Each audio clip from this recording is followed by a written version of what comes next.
How does the Republican Party do so good? And now I'm going to tell you something that very few people in Congress would tell you. If you are the Republican leadership, and this is what your goals are. Your goals are to give huge tax breaks to the very richest people in this country. Your goals are ultimately to privatize Social Security so that Wall Street can make money from that. Privatize Medicare so the insurance companies can make more money. Privatize education. Do away with public schools. If those are your goals and you said that to the American people, you think you get a lot of lower? There are many members of the Congress today, Republicans, who not only will not raise the minimum wage, which is $5.15 an hour, you know what they will tell you, honestly? They believe in abolishing the minimum wage. Did you know that? Check it out. Telling you the truth. So that if Americans can work for $3 an hour or $2 an hour, not a problem. Now, if you had an agenda like that and you went before the American people, tax breaks for the rich, destruction of Medicare, destruction of Social Security as we know it, lowering the minimum wage or abolishing it, how many votes did you think you'd get? Not a whole lot. Maybe the richest 1% would vote for you. But that's not a lot of votes. So what do? I've got a problem. You package it. How do you package it? And here's, I want you to pay attention to me. Because this is bad stuff. What you do is divide people up. When you asked me your question, how do I get elected? I said, I try to bring people together. We fight for women's rights. We support the rights of minorities. We support the rights of workers. We bring the majority of people together. And occasionally, honest people will have differences of opinion. In this room, there will be differences of opinion. But everybody in this room is in agreement that everybody should have health care, right? Question number 2, should we increase funding for education or should we lower funding for education? Raise your hand if you think we should increase funding for education. Okay, you're on the side of the vast majority of Americans. Okay. So on those issues, we bring people together. Now, what do the Republicans try to do? We divide people up by races. Affirmative action becomes one issue. All them black people are getting the jobs that we white people used to have. Split people, working class, white against black, instead of working together to create decent jobs for all. Those uppity women now, they want the right to choose. We'll split people on the abortion issue. We'll split people up on the gun issue. We'll split people up on religious issues. You follow what I'm saying?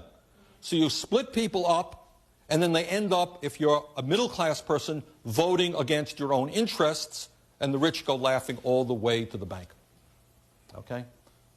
And they very often play white workers off against everybody else.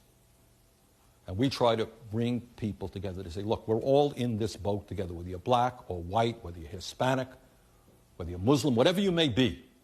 Everybody needs health care. How do we create a health care system that works for all people? Not divide people up.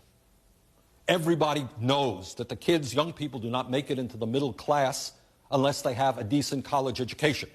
So how do we make college education accessible to all people? Not an expensive proposition. A tiny, tiny fraction of the president's tax breaks for the rich, if we put into financial aid, would make sure that every young person in this country could go to college without going deeply into debt. You know what? The vast majority of the people support us. But in order to do that, we've got to bring everybody together. And many of these, not all, and I'm not here to disparage all Republicans. Some very decent people happen to be conservative. I respect that. But some people who I don't respect will play off women against men, black against white. Oh, the gay issue, very, very big issue. Okay? Straight against gay, right? We're all supposed to hate gay people, so we split that group up. And then the argument, some of us are not patriotic. We had concerns about the war in Iraq. I voted against giving the president authority to the war in Iraq. Well, that makes us unpatriotic. We hate America. Divide those things up. And that's how they succeed. And they succeed with the help of the media. Because the media will not talk about how, in a sense, the common problems that Americans face and how we bring people together. And that's what I believe. I believe that on issues like everybody in this room thinks, I think, that instead of giving tax breaks to the rich, we should increase federal aid to education. Anyone disagree with that? Well, you know what? Most Americans agree with that. All of you think that every American should be entitled to health care. I suspect most of you think we should not have a trade policy which allows corporations to throw American workers out on the street and run to China. Most Americans agree with that. And our job is to bring people together on common interest. And some of these extreme right-wing people, you watch the issues that they talk about. Affirmative action they use to divide. The issue of abortion they use to divide. The issue of guns they use to divide. And our job is to say, let's focus on basic economic issues. How do we expand the middle class? This is a great country. Why is it the average American is working longer hours for low wages than 30 years ago? Let's talk about that. Okay?